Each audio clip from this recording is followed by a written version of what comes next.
Hello student, second chapter solution पढ़ रहे थे। विलियम के अणुसंख्यक गुणधर्म पढ़े, जिसके अंदर दो अणुसंख्यक गुणधर्म पढ़ लिए थे और उसके अलावा दो अणुसंख्यक गुणधर्म और पढ़े थे। चार अणुसंख्यक गुणधर्म बताए थे: वास्तव में अपेक्षिक अवनमन, क्वथनांक उन्नयन, हिमांक अवनमन और परासरणता। तो वास्तव में अपेक्षिक अवनमन और क्वथनांक उन्नयन को पढ़ लिया था। अब आज जो टॉपिक है वो तीसरा अणुसंख्यक गुणधर्म है हिमांक अवनमन।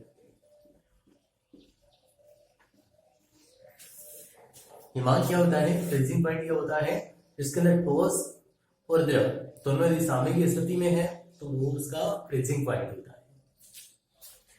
अब हिमांक अवनमन क्या है? यानी कि यदि किसी वाष्पशील विलायक के अंदर वाष्पशील ठोस मिलाया तो ठोस मिलाने के कारण उस सॉल्यूशन के फ्रीजिंग पॉइंट में कमी हो जाती है, और फ्रीजिंग पॉइंट में कमी हो जाती है तो वो हिमांक अवनमन कहलाती है। वो कमी क्यों होती है? क्योंकि जब अवाष्पशील विलय को मिलाया तो वाष्प के अंदर कमी होती है, तो वाष्प में कमी कारण फ्रीजिंग पॉइंट कम होता है।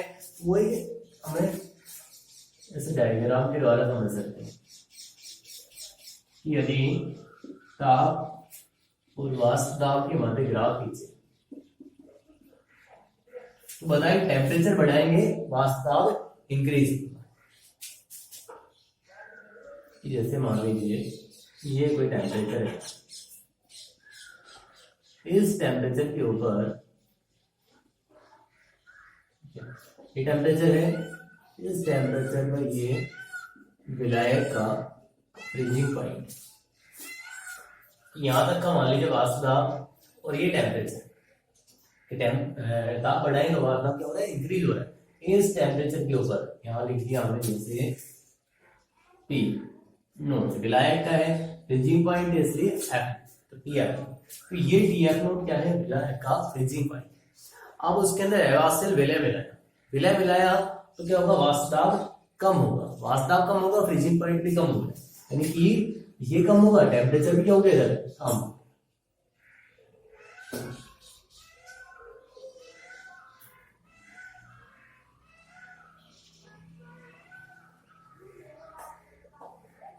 ये पॉइंट है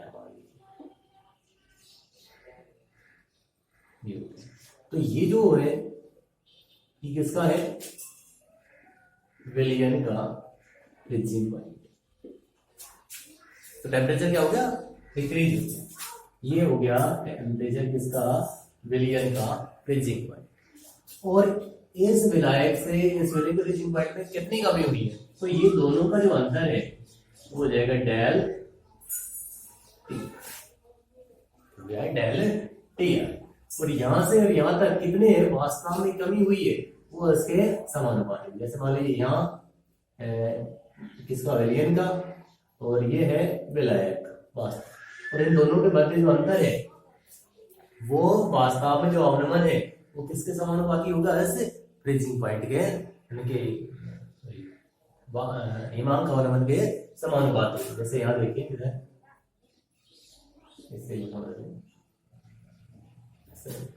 मान लीजिए ये तो विलायक का वाष्प दाब, तो क्या लिखा? P। ये विलियन का है, P हो गया। इन दोनों का अंतर क्या हो गया? डेल वास्तव में अवनमन। अब वास्तव में जो अवनमन है वो किसके समानुपाती है? डेल TF, हिमांक अवनमन के समानुपाती। कि भाई ये कम हुआ तो इधर ये टेम्परेचर भी कम, ठीक है? तो ये हो गया हिमांक अवनमन, हिमांक के अंदर कम। अब माना विलायक का फ्रीजिंग पॉइंट TF नोट तथा विलियन का फ्रीजिंग पॉइंट TF तथा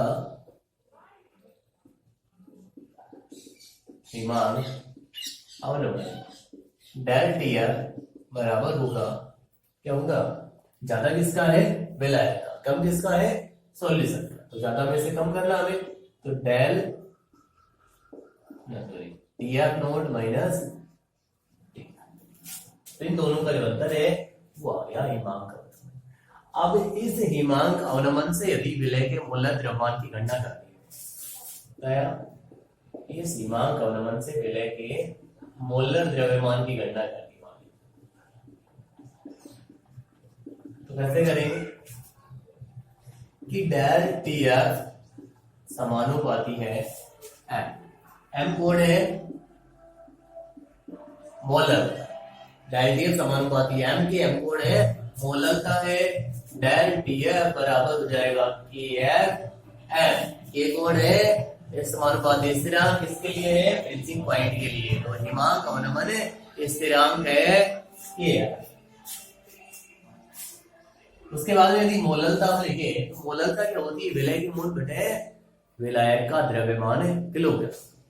एम की जगह हम क्या लिख सकते हैं, एम, ये जो एम है ये बराबर किसके होता है, विलय के मोल बटे विलायक का द्रव्यमान। मोल क्या होती है, द्रव्यमान बटे मोलर द्रव्यमान। तो मान लीजिए विलय के द्रव्यमान हो गया W, मोलर द्रव्यमान हो गया उसका M, गुणा 1000 बटे विलायक का द्रव्यमान। और यहाँ विलायक का द्रव्यमान किसमें लेना है, ग्राम। क्यों, भाग कितने से दिया था इस पूरे टोटल का, 1000 से, ऊपर 1000 गुणा हो गया। यानी कि ऐसा लिखें, या m बराबर क्या लिख सकते हैं हम, N2 बटे W1। अब ये W1 किसमें है, किलोग्राम, ठीक है। N2 ये क्या लिखा हमने, W2 बटे M2 बटे W1 था, W1 में 1000 का मान दिया तो 1000 गुणा, तो मान ग्राम है। अब इस m की जगह हम पूरी वैल्यू यहाँ रख सकते हैं। तो डेल टीएफ बराबर किया W2 बटे M2 इंटू 1000 बटे W। क्या क्या करना है, M2, तो M2 बराबर हो गया KF W2 बटे डेल टीएफ 1000 बटे W। ये आ गया विलय का मोलर द्रव्यमान। क्या क्या चाहिए हमें, KF हिमांक अवनमन स्थिरांक चाहिए, W2 विलय का द्रव्यमान चाहिए, हिमांक अवनमन चाहिए, और विलय का द्रव्यमान। तो इससे हम उसके हिमांक अवनमन को ज्ञात कर सकते हैं। न्यूमेरिकल के अंदर कोई दिया है, मान लीजिए विलय का पूछा गया है मोलर द्रव्यमान, और हमें क्या क्या दे रखा है, हिमांक अवनमन स्थिरांक दे रखा है, हिमांक अवनमन दे रखा है, विलय का द्रव्यमान और विलय का द्रव्यमान दे रखा है। आसानी से हम M2 का मान ज्ञात कर सकते हैं। तो ये हो गया हिमांक अवनमन। अब कई बार क्या होता है, ये सिद्ध करवाया जाता है कि सिद्ध कीजिए कि डेल टीएफ बराबर होता है KF, डेल टीएफ बराबर KF है, ये सिद्ध कर कैसे,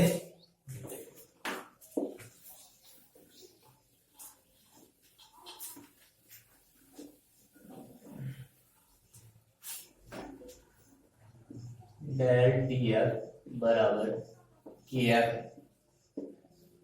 ये सिद्ध कर, ठीक है। अब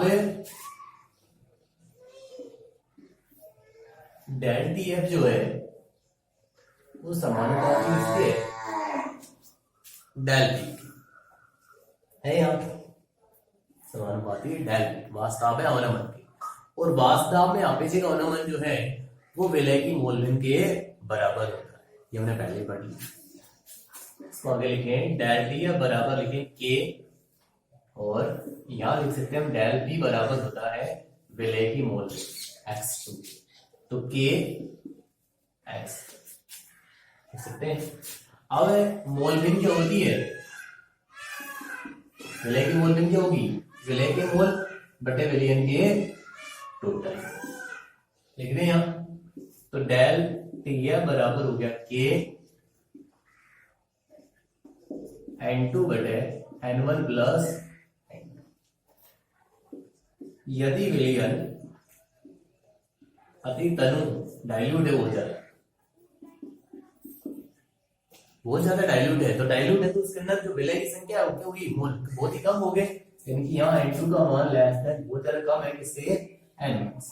तो N2 का मान N1 से बहुत कम है, यानी कि हम यहाँ N2 को छोड़ के क्या लिखें, केवल N1। डेल टी बराबर लिखा हमने के N2 बटे N1। N2 की जगह W2 बटे M2 और N1 की जगह W1 बटे M1। द्रव्यमान बटे मोल, द्रव्यमान होते हैं मोल। तो डेल टीएफ बराबर लिखा के N2 की जगह हम क्या लिख रहे हैं W2 बटे M2 और N1 की जगह W1 बटे M1, तो W1 बटे M1 या फिर गुणा M1 बटे W। ठीक है, ये हो गया। अब आगे लिखा हमने डेल टीएफ बराबर के M1 इधर ले आए इंटू उधर लिखा W2 बटे नीचे कौन है M2 और इंटू W। अब W2 बटे M2 ध्यान दो, W2 बटे M2 कौन है N2 है। द्रव्यमान बटे मोल, द्रव्यमान कौन है मोल है। नीचे कौन है W1। अब W1 कौन है विलायक का द्रव्यमान, ये है विलय के मोल और ये है विलायक का द्रव्यमान। और ये किसके बराबर होता है मोलता। मोलता क्या होती है विलय के मोल बटे विलायक का द्रव्यमान, यानी कि ये पूरी वैल्यू किसके बराबर है मोलता के बराबर। तो यहां लिख रहे हैं हम डेल टीएफ बराबर के, अब के M1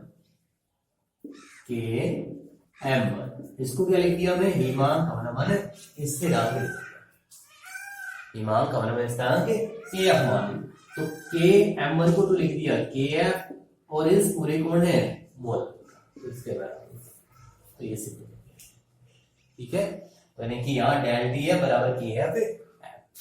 अब ये तो फ्रीजिंग पॉइंट के लिए, बॉइलिंग पॉइंट के लिए पूछा जाए तो भी इसी तरह है सिद्ध करना है। जैसे मान लीजिए यहाँ एफ ना देखे क्या लिख दिया, यहाँ बी लिख दिया बॉइलिंग पॉइंट के लिए ना क्वथनांक में, तो डेल टीपी बराबर के बी है, इसको सिद्ध करना है। तो इसको भी इसी तरह बस हमें फ्रीजिंग पॉइंट की जगह क्या लिखना है बॉइलिंग पॉइंट लिखना है। इस तरह सोल्व करते ले आएंगे तो सिद्ध हो जाएगा। ये इस तरह से दिखा लेंगे।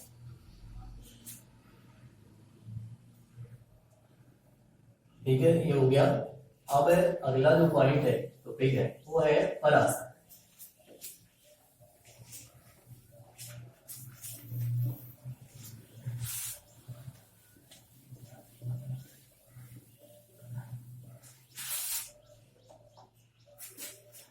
परासरण से पहले हम टोपी लिखे विसरण।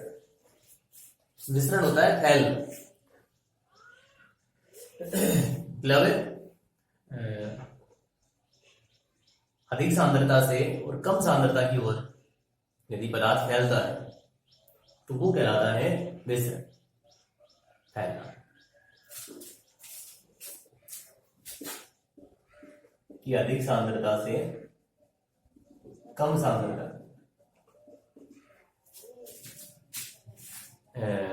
गैस सिलेंडर के अंदर गैस भरिए, खुलेंगे, लिक्विड होगी बाहर, तुरंत रिलीज होने लग जाती, फैलने लगती।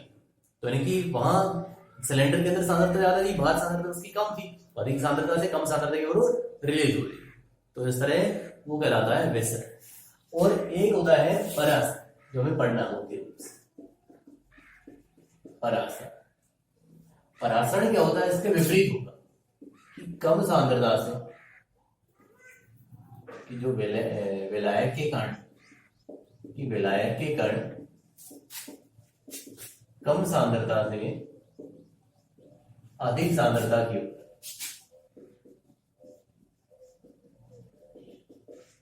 गमन कर रहे हैं तो वो कहलाता है परासरण।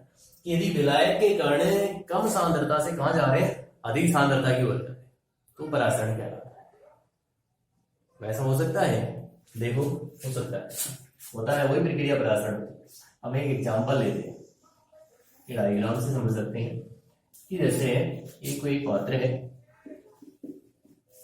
और इसके अंदर पानी भरा हुआ है, ठीक है। इसमें एक कीप को या कोई अन्य पदार्थ कीप को उल्टा करके लटका दिया और यहां पे इस कीप के इस मुंह के ऊपर अर्ध पारगम्य झिल्ली की परत बांधी।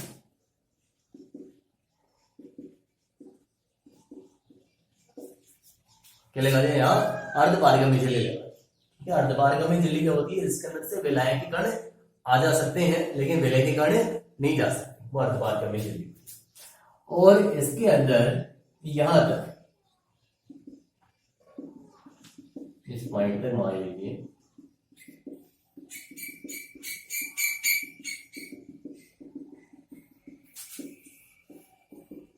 शर्करा का विलयन भर दिया, शर्करा का, नमक का, किसी भी चीज की सांद्रता मान लीजिए, उसका सॉल्यूशन भर दिया। ठीक है, और इसको भर के इस पानी के अंदर जो पात्र है जो जल से भरा हुआ है उसके अंदर रख दिया।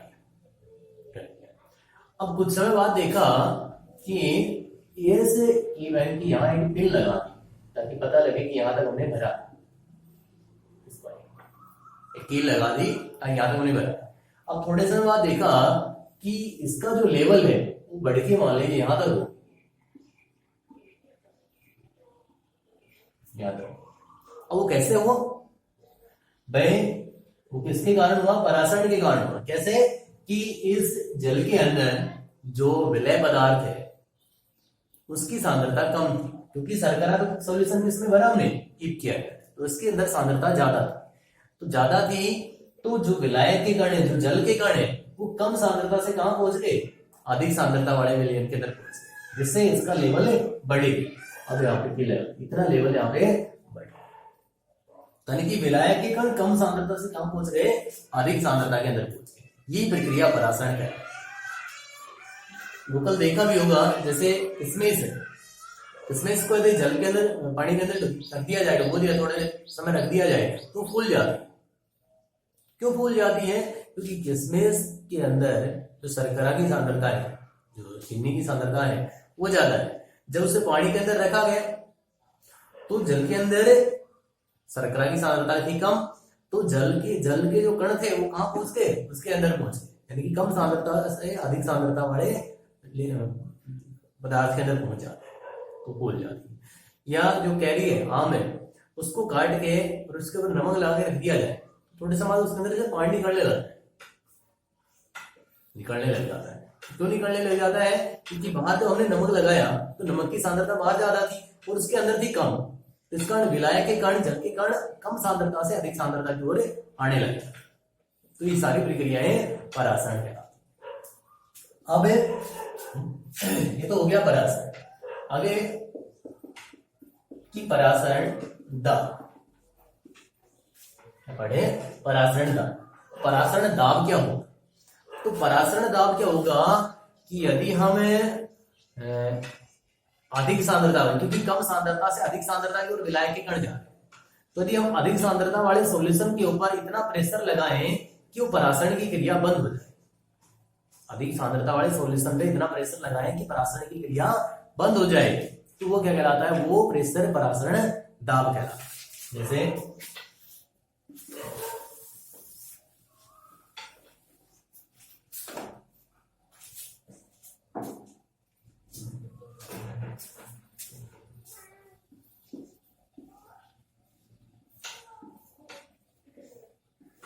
ये लिए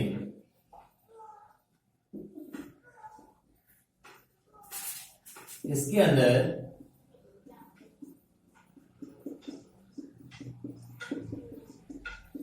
मान लीजिए पानी को भरा है, तो यानी कि ये कम सांद्रता का है, या फिर कह सकते हैं तो विलायक की कम सांद्रता का विलयन। ठीक है, और इसके अंदर नमक के या चीनी के कुछ भी जिसकी सांद्रता ज्यादा है उसके विलयन को इसके अंदर भर, तो ये है अधिक सांद्रता का विलयन। और इन दोनों के बीच यहां अर्ध पारगम्य झिल्ली लगा,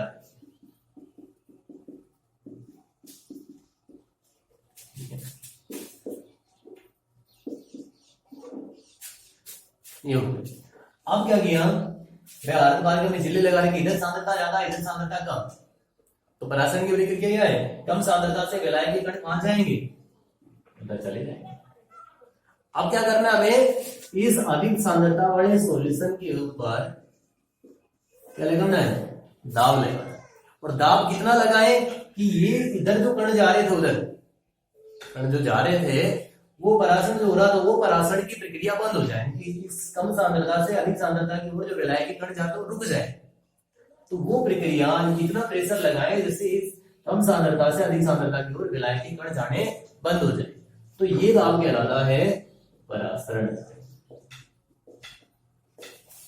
ठीक है, लेकिन यदि इस परासरण दाब से भी ज्यादा दाब लगा दिया, यानी कि क्या किया कि दाब अधिक लगा दिया, किससे, परासरण दाब से, तो फिर क्या होगा, इधर यदि प्रेशर और ज्यादा लगा दिया तो फिर क्या होगा, इस अधिक सांद्रता से जो विलायक के कण वो किधर आने लग जाएंगे, कम सांद्रता की ओर आने लग जाएंगे। जब हम और ज्यादा इस प्रेशर में तो क्या होगा, ना इससे इधर कण जा सकते हैं ना इससे इधर कण आ सकते हैं, वो तो है परासरण दाब। लेकिन उससे भी ज्यादा प्रेशर लगाएंगे तो फिर अधिक सांद्रता से विलायक के कण कहां आने लग जाएंगे, कम सांद्रता की ओर आने लग जाएंगे। और वो प्रक्रिया परासरण दाब के ना परासरण की प्रक्रिया होती है उसके विपरीत होगी, इसलिए उसे कहेंगे प्रतिलोम परासरण। प्रतिलोम परासरण, रिवर्स ऑस्मोसिस या आरओ, थोड़ा है नाम आरओ। तो आरओ के अंदर भी ये प्रक्रिया होती है। भाई खारा पानी है, लवणीय जल है, ठीक है, उसके अंदर से विलय के कणों को हटाना है, तो कैसे हटाएंगे, ये प्रक्रिया होती है। वहां क्या होता है कि जो पानी है जो आ रहा है, अपना नल का पानी है, किसी का भी पानी है, उसे प्योर वाटर के अंदर बदलता है, इसके अंदर से विलय के कणों को हटाना। तो क्या किया, उस विलयन के ऊपर, उस अधिक सांद्रता वाले पानी के ऊपर क्या लगाया जाता है, दाब लगाया जाता है। और वो दाब कितना लगाया जाता है, परासरण दाब से ज्यादा दाब लगाया जाता है। और फिर बीच में क्या लगाई जाती है, वहां मेम्ब्रेन, अर्धबालकन में झिल्ली होती है। इस कारण अधिक सांद्रता से कौन आएंगे, केवल विलायक के कण आ सकते हैं। ठीक है, तो आरओ के अंदर मुख्य रूप से दो चीजें काम करती है, एक तो मेम्ब्रेन होती है, जो अर्धबालकन में झिल्ली होती है, नहीं उसके अंदर मोटर होती है जो क्या करती है, उसके ऊपर प्रेशर लगाती है। और प्रेशर कितना, इस परासरण दाब से ज्यादा प्रेशर, जिसके कारण वो काम करता है, वो प्रतिलोम परासरण होगा, रिवर्स ऑस्मोसिस। पूछा जाए प्रतिलोम परासरण क्या होता है, तो कहेंगे अधिक सांद्रता वाले विलयन के ऊपर यदि परासरण दाब से अधिक दाब लगाया जाए तो फिर अधिक सांद्रता से विलायक के कण अर्धबालकमी झिल्ली द्वारा कम सांद्रता की ओर आने लगे, तो प्रतिलोम परासरण ये हो गया। तो ये हो गया विसरण परासरण और परासरण दाब और प्रतिलोम परासरण।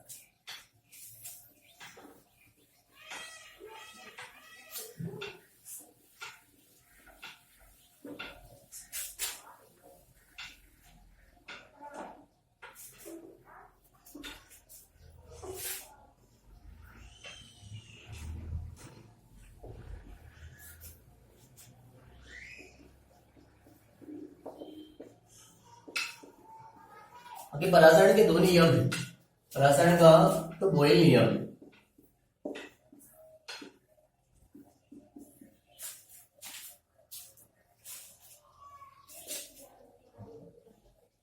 ग्यारहवीं के अंदर पढ़ा था हमने बॉयल नियम।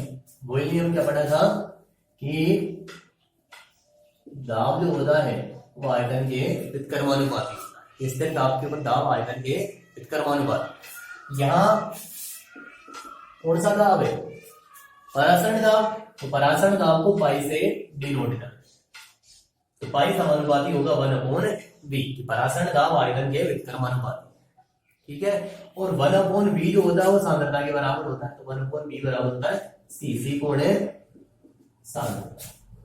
सांद्रता कि विलय के मोल बैठे विलयन का, यानी कि यहाँ सांद्रता मेन रूप से मोलरता ही कि विलय के मोल बैठे विलयन का आयतन होता है v, वॉल्यूम। मोल कितना मान लीजिए 1, वॉल्यूम v, तो 1/v बराबर किसके हैं, c की सांद्रता। तो हम ऐसे लिख सकते हैं पाई समानुपाती c या पाई समानुपाती 1/v, किसी तरह ले। दूसरा परासरण का जो परासरण दाब का जो दूसरा नियम है वो कहता है कि पाई समानुपाती कि परासरण दाब जो है वो ताप के समानुपाती, ताप के समानुपाती है। ये भी हमने नियम पढ़ा है, किसका नियम है देखना, यहाँ तो स्थिर ताप है और यहाँ स्थिर कोण है, वॉल्यूम आयतन, ठीक है। अब पाई समानुपाती थी, तो यानी कि मेन हमें अपने पास दो नियम है परासरण दाब, तो पाई समानुपाती थी, एक पाई समानुपाती वाला कोण। इन दोनों नियमों को यदि जोड़ा जाए कि दोनों नियमों से, परासरण दाब के दोनों नियमों से, तो पाई समानुपाती किसके होता है, T upon V, T upon V, या पाई बराबर समानुपाती स्थिरांक क्या लिखा हमने, RT अपॉन, या पाई V बराबर RT, पाई V बराबर RT, पाई PV बराबर RT है ना। यानी कि यहाँ P नहीं लिख रहे हैं, क्या लिख रहे हैं, परासरण दाब कोण है पाई। अब N मोल के लिए क्या लिख देंगे, पाई V बराबर N, ठीक है, पाई V बराबर N R। वैसे क्या लिखते हैं, PV बराबर NRT, लेकिन P कौन है, पाई V, परासरण दाब है। अब इन दोनों नियमों से ये जो फॉर्मूला आया है पाई V बराबर NRT, इस पाई V बराबर NRT से भी हम विलय के मोलर द्रव्यमान की गणना कर सकते हैं, क्योंकि ये परासरण दाब कौन है, पाई, और इस परासरण दाब से विलय के मोलर द्रव्यमान की गणना की जा सकती है। कैसे, अब लिखेंगे यहाँ,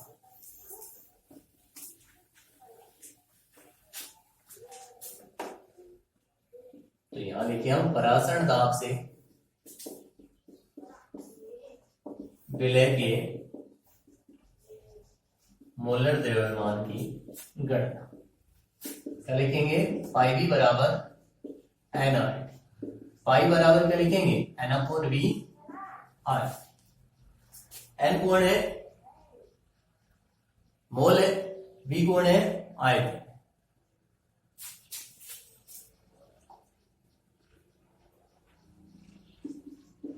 अब मोल को क्या लिख सकते हैं हम, W2 बटे N। तो यहाँ मोल किसके लिख रहे हैं, विलय के मोल की, विलय के मोल की होगी यहाँ, तो N की जगह हम लिख सकते हैं W2 बटे या W बटे M। M2 हम इसलिए लिख रहे हैं कि हमने सभी के अंदर M2 ही लिखा, विलय का मोलर द्रव्यमान M2 लिख रहे हैं, इसलिए यहाँ भी हमें N की जगह क्या लिख रहे हैं, W2 बटे M।